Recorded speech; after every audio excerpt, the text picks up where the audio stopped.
Tez, welcome to the show. How did you deal with the heat during the week? Oh, well, for me, because I'm Muslim, it's slap bang in the middle of Ramadan at the moment, so basically just hibernating, trying to stay out of the heat as much as possible so I can stay alive. If you don't know what Ramadan is, it's like Lent, but on speed. You're allowed to take speed? Yeah. Now, the best and worst of people was on display again this week after a man drove a van into a crowd of people in Finsbury Park as they finished their Ramadan prayers. While one imam protected the attacker from the baying crowd and kept him safe until police arrived, one pensioner the next day drove her mobility scooter from Ilford to Finsbury Park to pay her condolences and thank the imam for his actions. Now, you live in that area, Kathy. Yes, yeah. Yes. Yeah. Yes. I mean, that man...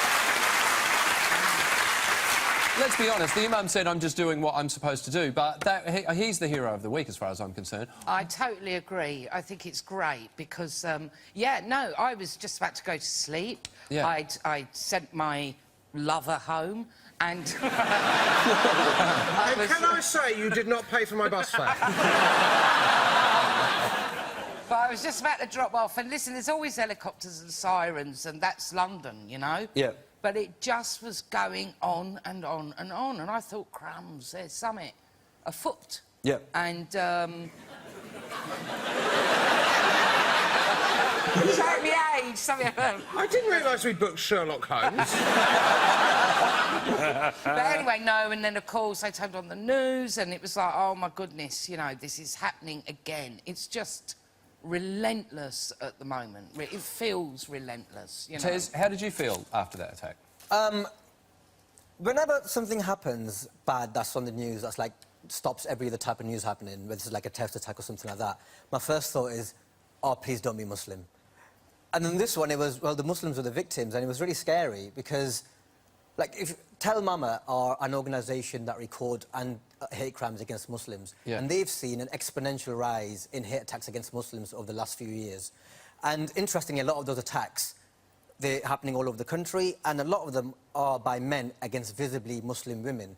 So a really frightening time at the moment. And what's weird is that a lot of people who hate Muslims, a lot of the bigots out there, they say they do it because they try and co-opt female rights because they hate Islam. Yeah. But interestingly, they're really physically and verbally abusive against women. It'd be like me standing up for animal rights while wearing a leather jacket, eating a steak and organising a cockfight. It's just...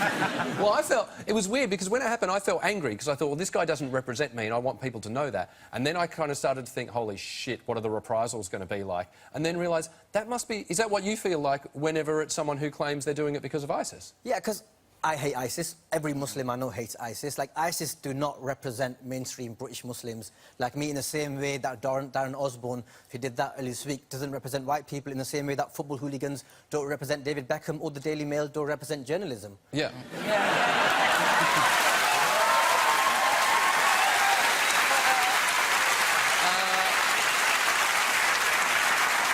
Someone called Martin Whittle said, is it OK that people like Haiti Copkins are not treated the same as Abu Hamza and sent to prison for hate preaching? Now, here's an interesting thing. The day after the Finsbury Park attack, Katie Hopkins retweeted a video of a man being arrested for attacking a police officer outside Paddington Station. She tweeted the video and said, Allah Akbar, attack on police at Paddington, well filmed. Here's the thing. The guy being arrested was actually swearing in Romanian. At 20 minutes after the attack, police tweeted to say it wasn't even terror-related. But the problem is the police message got 200 retweets. Katie Hopkins got 2,000. And then the phrase Allah Akbar started trending on Twitter, and people around Britain thought there had been another attack. All because of this, basically... A turd the size of Disneyland Paris. Now, all of this is bad enough when it happens on a Twitter feed to hundreds of thousands of followers, but let's be honest, as you said, this is no different to what goes on in a number of daily newspapers on a regular basis. OK, all of those stories might be based originally in fact, but often they distort those facts to give you... Cow chutney. Then they exaggerate them until they become... A shite in shining armour. And then add an inflammatory headline to present what can only be described as... Thomas the Wank Engine.